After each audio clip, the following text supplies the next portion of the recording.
खुलुमबाय आं जुनाली दैमारि मानास सेरफां चेनेलनि गेजेरजों गिबियावनो आंनि गोसो गोरबोनिफ्राय गोदान बोसोर रंजालि बैसागु बोथोरनि नोंथांमोन गासैनिसिमबो खुलुमनाय आरो अननायजों लोगोसे गाहाम हामलायनाय जासिहरबाय। बे रंजालि बैसागुआ नोंथांमोननि गासैनिबो जिउआव गोजोन सुदेम थासारि लाबोनानै फैनायनि गेजेरजों गावजों गावनि गेजेराव अनलायनाय आरो खौसेथिनि आबिर सारफावनानै होफैथों बेखौनो मिजिंथिबाय। लोगोसेयैनो मानास सेरफां चेनेलखौ लाइक शेयार आरो सापर्ट खालामनो दाबाव। गोजोन्थों। हेलौ खुलुमबाय बयनिसिमबो आं राजा खुंगुर मानास सेरफां इउटिउब चेनेलनि जानानै नोंथांमोननिसिम बयनिसिमबो आंनि गोसो गोरबोनिफ्राय गाहाम हामलायनाय मोननाय सिबिनाय मोजां मोननायखौ जासिहरनाय थाबाय। आसा खालाम नोंथांमोना फैबाय थानाय समफोराव गाहाम देहा आरो गोग्गो साननाय हनायजों आरो जिउआव मा मा खामानि मावना लादों बेखौ गासिबो जाफुंसारजोबगोन होननानै आङो नोंथांनिसिम आरो नोंथांनि न'खरनिसिम बयनिसिमबो इसोरनिसिम आर'ज गाबनाय थाबाय। गोजोन्थों बयनिसिमबो खुलुमबाय। खुलुमबाय आंनि मुङा रैसुमै ब्रह्म मानास सेरफां इउटिउब चेनेलनि गेजेरजों नोंथांमोनखौ गासिबखौबो रंजालि बैसागुनि गाहाम हामलायनाय जासिहरनाय थाबाय। जायफोर बिथांमोनहा मानास सेरफां इउटिउब चेनेलखौ लाइक खालामाखै साबस्क्राइब खालामाखै बिथांमोनखौ लाइक खालामनो साबस्क्राइब खालामनो आरो जेसेबां हायो शेयार खालामनो थाखाय बयखौबो खावलायनाय थाबाय। गोजोन्थों। खुलुमबाय आंनि मुङा ददारे बर' मानास सेरफां इउटिउब चेनेलनि गेजेरजों नोंथांमोनखौ बैसागो बोथोरनि बयनिसिमबो गाहाम हामलायनाय थाबाय। आसा खालामो नोंथांमोना देग्लायनि बैसागो बोथोरखौ रंजा बाजा गाजा गोमजायै दैथायहरनो हागोन।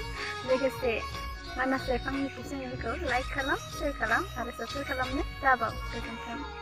खुलुमबाय आंनि मुङा पामफुलि गयारि मानास सेरफां चेनेलनि गेजेरजों बे गोदान बोसोरनि आइ आफा बिदा फंबाय बिब' बिनानाव आरो आंनि आंगो रायजो राजाफोरनिसिमबो आंनि गोसो गोरबोनिफ्राय गाहाम हामलायनाय जासिहरनाय थाबाय। गोजोन्थों। खुलुमबाय आं नेरसोन बसुमतारी मानास सेरफां इउटिउब चेनेलनि गेजेरजों गोदान बोसोर रंजालि बैसागोनि गासै आइ आफा आरो बिदा बिनानावमोनखौ आंनि गोसो गोरबोनिफ्राय गाहाम हामलायनाय जासिहरबाय आरो आसा खालामो नोंथांमोननि न'खरनि गासै सुबुङानो गोजोनै एबा मोजाङै थानो हायो। गोजोन्थों। खुलुमबाय आंनि मुङा फुंबिलि ब्रह्म मानास सेरफां इउटिउब चेनेलनि गेजेरजों रंजालि बैसागुनि गासिबनिसिमबो गाहाम हामलायनाय जासिहरबाय आरो बिनि गेजेरजों मानास सेरफां इउटिउब चेनेलखौ नोंथांमोनहा अनसायलांबाय थागोन होननानै मिजिंथियो। गोजोन्थों। गिबियावनो आंनि गोसो गोरबोनिफ्राय नोंथांमोन अर्थात आंनि आंगोनि आंगो मानगोनां रायजो राजा आइ आफा बिदा फंबाय बिब' बिनानाव नोंथांमोननिसिम आं अननाय आरो खुलुमनाय जासिहरो। मानो होनना बुङोब्ला बे मानास सेरफां इउटिउब चेनेलनिफ्राय बे फैबाय थानाय बैसागो बोथोरखौ आङो बरायनो सानदों जाहाथे नोंथांमोननि जिउआव खोब गोजोन आरो खुसि लाबोगोन। बे मानास सेरफां इउटिउब चेनेलनिफ्राय नोंथांमोनखौ आङो गिबियावनो बरायग्रोनाय जाबाय। जिबायदि आङो थांनाय बोसोरफोराव बा आगोलनि बोसोरफोराव जिबायदि नोंथांमोननि बै हारिमु बिलिफां अर्थात प्रग्रामफोराव रंजाहैनो हादोंमोन बा रंजाहैदोंमोन देग्लाय बेबायदि जोङो खोब खालामनो हानाय नंला। मानो होनना बुङोब्ला जों बैसागु बोथोरखौ जों गावबा गाव न'आवसो फालिनांसिगोन। मानो होनना बुङोब्ला बै भाइरास अर्थात कभिड-19 कर'ना भाइरास बेयो बुहुमखौनो सिमांग्लुबजोबनानै दंजोबो। बेखायनो जोङो इन्डियानि माखासे रुल्स आरो आसामनि रुल्स जों माखासे रुल्सखौ जों मानिथांनांगोन। मानो होनना बुङोब्ला मानसिनि जिउआ बयनिख्रुइबो देरसिन। बेखायनो आङो मानगोनां रायजो राजा नोंथांमोनखौ आं मोनथियो आं सानदों नोंथांमोना न'आवनो दं आरो न'आवनो थानानै माखासे खामानिफोरखौ नोंथांमोना मावगासिनो दङ। आरो फिन नोंथांमोनखौ आङो आंनि गोसो गोरबोनिफ्राय आरो फिन खावलायनाय जाहाथे नोंथांमोना जानला मानला माने खामानि गैयालासेनो नोंथांमोना बाहेरायाव ओंखारा। जि खामानिया नोंथांमोना मावथारनांगोन बा इम्परटेन्स खामानि बेखौ लानानैसो नोंथांमोना बाहेरायाव ओंखारगोन। आरो लोगोसेनो बेजों लोगोसे नोंथांमोना गावबा गावनि जि गभर्नमेन्टनि रुल्स बा आसाम सरकारनि रुल्स माखासे दङ बेखौ नोंथांमोना फल' खालामगोन। बेखौ आंबो गोसो गोरबोनिफ्राय नोंथांमोननिसिम खावलायनाय।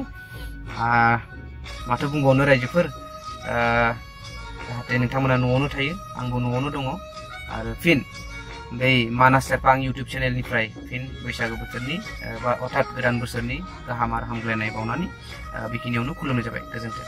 खुलुमबाय आंनि मुङा कल्पना बर' मानास सेरफां चेनेलनि हेफाजाबजों नोंथांमोननिसिम आंनि अननाय सिबिनाय आरो खुलुमनायखौ बावहरग्रोनानै आसा खालामो नोंथांमोना देग्लायनि रंजालि बैसागुखौ गाजा गोमजायै बारहोहरनो हागोन।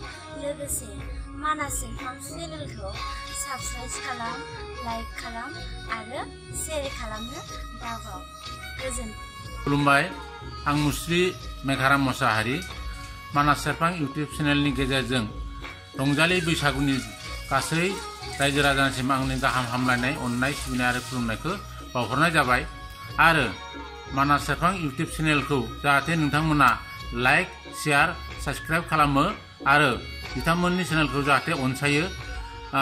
बिथांमोना जाहाथे नोंथांमोननि रायजो राजानि अनसायनायजों गोदान गोदान भिडिअ खालामबाय थानो मोनो आरो बेबायदि भिडिअ खालामनानै बिथांमोना जाहाथे बर' हारिनि गेजेराव माखासे जौगानाय लाबोनायाव हेफाजाब होयो, बेखौनो आं खावलायबाय।